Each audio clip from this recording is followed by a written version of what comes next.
नमस्कार दोस्तों, जय बजरंग इंस्टीट्यूट पर आपका स्वागत है। जैसे कि आपने देखा होगा, पहले मैंने अनुच्छेद कराए थे, आज हम कराएंगे राज्यपाल के अनुच्छेद। तो देखिए, हाइट ट्रिक क्या है। हाइट ट्रिक है पीके ने काश राज्यपाल को क्षमा किया होता।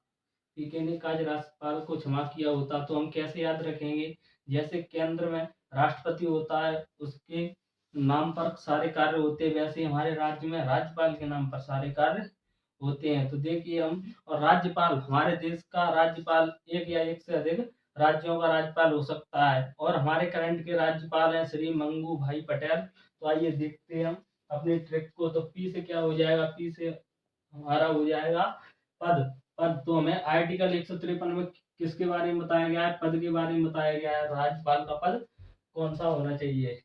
फिर है कार्यपालिका की शक्ति राज्यपाल में निहित होगी।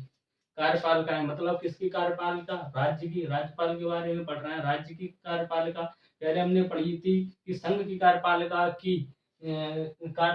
की शक्ति राष्ट्रपति में निहित होगी, लेकिन यहाँ पर क्या है, कार्यपालिका राज्य की। राज्यपाल पढ़ रहे हैं तो राज्य की कार्यपालिका किसमें निहित होगी, राज्यपाल में। तो ये क्या हो गया हमारा अनुच्छेद 54। उसके बाद नियुक्ति। नियुक्ति, राज्यपाल की नियुक्ति कौन करता है, राज्यपाल की नियुक्ति राष्ट्रपति करता है।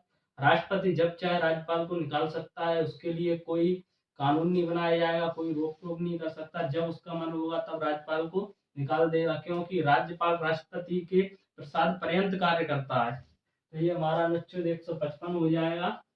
क्या हो जाएगा, अनुच्छेद 155 हो जाएगा। उसके बाद कार्यकाल। हाँ, राज्यपाल का कार्यकाल कितना होता है, तो राज्यपाल का कार्यकाल हमारा 5 वर्ष का होता है।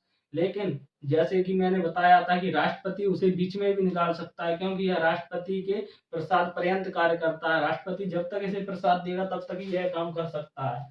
तो ये हो जाएगा हमारा आर्टिकल 156। अब देखते हैं अर्हताएं, मतलब योग्यताएं।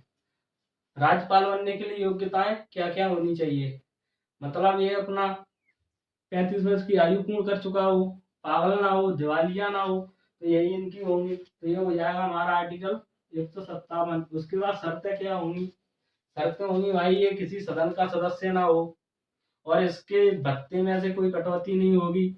इसको जितना वेतन है उतना वेतन ही मिलेगा, कोई भत्ते में से कटौती नहीं होगी। तो ये हो जाएगा हमारा आर्टिकल 158। उसके बाद शपथ। राज्यपाल शपथ किसके आगे लेगा, तो राज्यपाल हमारा हाई कोर्ट के मुख्य न्यायाधीश के सामने शपथ लेता है। किसके सामने, हाई कोर्ट के मुख्य न्यायाधीश के सामने शपथ लेता है। मुख्य न्यायाधीश के सामने शपथ लेता है। तो ये हो जाएगा हमारा आर्टिकल 159। उसके बाद देखेंगे राज्यपाल कुछ आकस्मिकताओं में कार्यों का निर्वहन करेगा।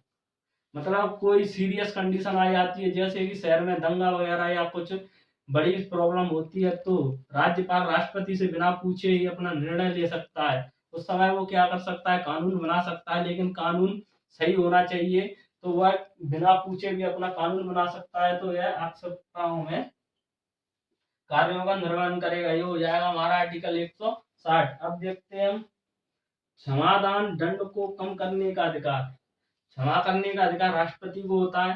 राष्ट्रपति को 5 अधिकार होते हैं। अगर किसी किसी व्यक्ति को फांसी होती है तो वह फांसी को भी क्षमा कर सकता है, लेकिन राज्यपाल क्षमा नहीं कर सकता है। यह उसकी जो कोई भी सजा होगी उसे कम कर सकता है। 5 साल की या 2 साल की कर सकता है, 10 साल की या 5 साल की कर सकता है। सजा कम कर सकता है, लेकिन क्षमा नहीं कर सकता है। तो ये हमारा आर्टिकल 161 हो जाएगा। उसके बाद देखें कार्यपालिका शक्ति का विस्तार। कार्यपालिका मतलब हमारे राज्यपाल की बात कर रहे हैं तो राज्य की कार्यपालिका होगी। तो राज्य की कार्यपालिका का विस्तार।